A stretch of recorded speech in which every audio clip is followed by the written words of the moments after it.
सबसे पहले बात दुनिया के सबसे ज्यादा आबादी वाले देश भारत में अब तक की सबसे बड़ी जनगणना की। भारत की जनगणना 2027 देश के इतिहास में पहली बार पूरी तरह से डिजिटल होगी। केंद्र सरकार ने 2 चरणों में होने वाली इस पूरी प्रोसेस के लिए 11,718 करोड़ रुपए का बजट मंजूर किया है, जिसका मकसद डेटा सिक्योरिटी, स्पीड और ट्रांसपेरेंसी यानी पारदर्शिता को निश्चित करना है, उसे तय करना है।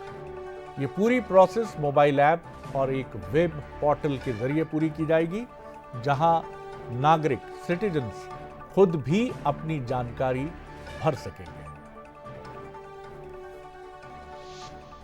पिछला सेंसस हुआ था 2011 में। 2021 में कोविड का पीरियड था, इसके कारण हो नहीं पाया, और अब अगला 2027 में होगा।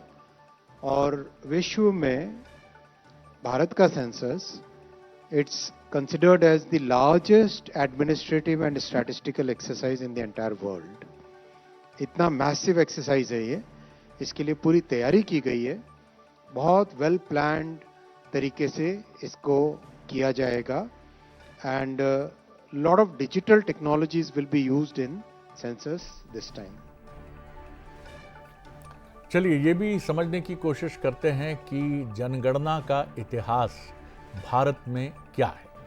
खासतौर से अगर हम जातिगत जनगणना की करें, यानी कास्ट वाइज इस पॉपुलेशन की गिनती की बात करें, तो 1931 में उसके बाद पहली बार भारत में जाति आधारित जनगणना होगी, यानी कास्ट बेस्ड सेंसस होगा। SC ST के अलावा सभी जातियों के आंकड़े जुटाए जाएंगे, यानी ये दो जो समाज के सेक्शंस हैं, अनुसूचित जाति अनुसूचित जनजाति को छोड़कर सभी जातियों के आंकड़े जुटाए जाएंगे। प्रवास या माइग्रेशन से जुड़े सवाल विस्तार से पूछे जाएंगे। जन्म स्थान, पिछला निवास बदलने की वजह भी पूछी जाएगी। ये बहुत इंपॉर्टेंट बातें हैं। और इससे होगा क्या? आखिर जनगणना किसी भी देश के लिए महत्वपूर्ण क्यों है? 2029 के लिए नई लोकसभा सीटों का निर्धारण होगा, यानी जो डिलिमिटेशन की प्रोसेस हम कहते हैं, वो प्रोसेस इससे होगी। सरकारी योजनाओं के फंड का सही तरीके से प्लानिंग किया जा सकेगा। सिस्टम में ऑटो चेक और जियो टैगिंग की संभावनाएं जो होती हैं, उनको भी कम किया जा सकेगा।